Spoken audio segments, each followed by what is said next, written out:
Friends, బాగున్నారా? మీరంతా బాగుండాలని కోరుకుంటాను. ఈరోజు మన ఛానల్లో చేపల కూర చేసుకుంటాను. చేపలు, ఈ పచ్చి చేపలు, ఇసుక దందులు ఇటు పేరు. ఈ చేపలు తీసుకున్నాం. ఇటు కావాల్సిన పదార్థాలు ఎలా చేయాలో చూపిస్తాను. ఈ వీడియో చివరి వరకు చూడండి, మధ్యలో ఆపకండి. శుద్ధంగా కడిగి తోమి పక్కన పెట్టేసుకున్నాము. తర్వాత పెద్ద నిమ్మకాయ సైజు అంత చింతపండు తీసుకొని నానబెట్టుకున్నాము. ముందుగా ఉప్పు వేసుకోవాలి. నేను కళ్ళు ఉప్పు వేసుకుంటాను. పసుపు వేసుకోవాలి, 1 స్పూన్ వేసుకుంటాను. ఉల్లిపాయ సన్నంగా కట్ చేసుకుని 1 ఉల్లిపాయ వేసుకుంటాను. టమాటాలు 3 టమాటాలు సన్నంగా తరిగి పెట్టుకున్నాను, అవి వేసుకుంటాను. కారం వేసుకుంటాను. 2 స్పూన్ల దాకా కారం వేసుకుంటాను. మీకు ఎక్కువ కారం కావాలంటే ఇంకా వేసుకోండి. ఆయిల్ వేసుకుంటాను. 4 స్పూన్లు ఆయిల్ వేసుకున్నాను స్పూన్ తోటి. తర్వాత కరివేపాకు వేసుకోవాలి. శుద్ధంగా కడిగి వేసేసుకోవాలి. ఇది మొత్తం కలుపుకోవాలి. ఉప్పు, కారం, పసుపు అంతా చేప ముక్కలకు పట్టేటట్టుగా కలుపుకోవాలి.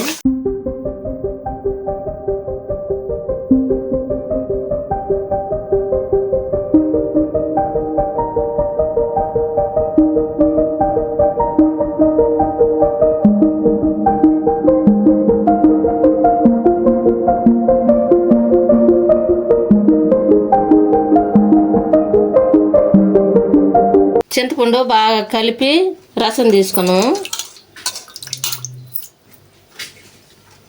ఆ వాటర్ని వంచేసుకోవాలి మనం కలుపుకున్న చేపల పులుసులోకి.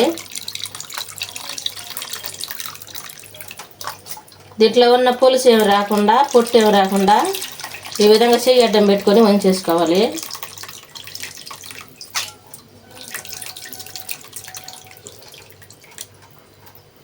ఈ విధంగా మొత్తం పిండి ఈ పుప్పు అంతా తీసి పడేసేయాలి.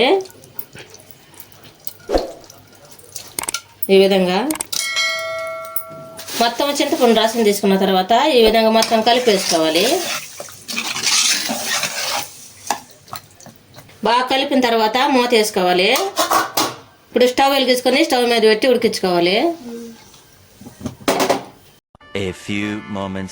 ఉడికిందో లేదో చూద్దాం కూర.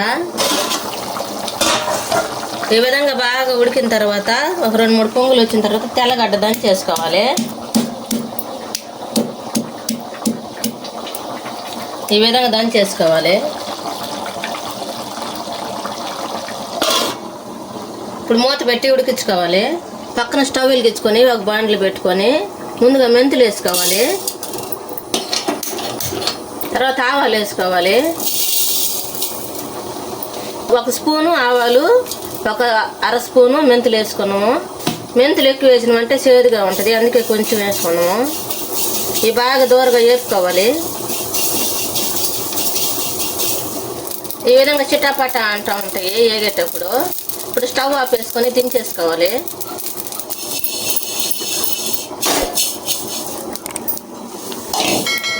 మనం ఏపి పక్కన పెట్టుకున్నాం కదా మెంతులు, ఆవాలు, అవి మిక్సీ జార్లో పోసేసుకొని మిక్సీ పట్టేసుకోవాలి. ఈ విధంగా మిక్సీ పట్టుకోవాలి. ఉడికిందో లేదో మూత చూద్దాం. చేపల్లో గెంటి పెట్టకూడదు, ఈ విధంగా అనుకోవాలి పట్టుకొని.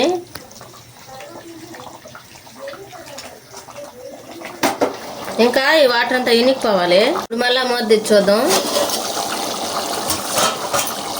ఈ విధంగా బాగా చిక్కపడాలి కూర. చిక్కపడిన తర్వాత మనం ముందుగా మిక్సీ పట్టుకున్నాం కదా ఆవాలు, మెంతుల పొడి, అది వేసేసుకోవాలి. ఈ పొడి వేసిన తర్వాత ఒకసారి మసిగొడ్డతోటి పట్టుకొని ఈ విధంగా అనుకోండి.